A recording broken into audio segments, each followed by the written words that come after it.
Бабушки, матери, дочери. В зале одни женщины. Темы для разговора также общие. О роли женщины в сохранении благополучия в семье, религиозном образовании, демографии, в развитии языка и других общечеловеческих ценностей.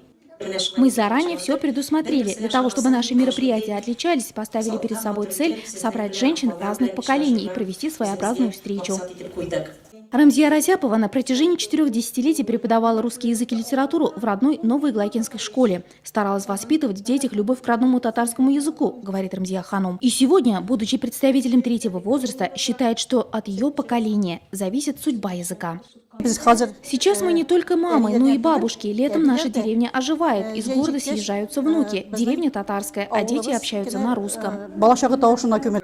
Цели стратегии развития татарского народа многогранны. Оценка национального достояния, обеспечение прочного будущего нации путем развития языка и культуры – эта мысль прошла красной нитью на протяжении всего мероприятия.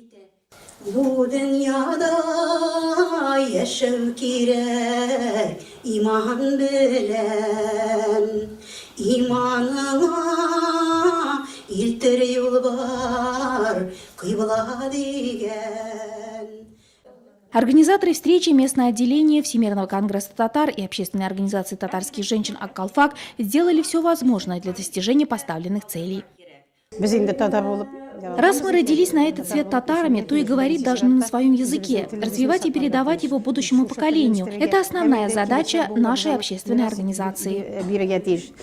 Выступление учащихся Нурлатского медресе, сельского фельдшера Гульдиды Валитовой о воспитании здорового поколения, Мунаджаты, зал получал плодотворную энергетику. Я хочу, чтобы наш язык сохранялся и развивался.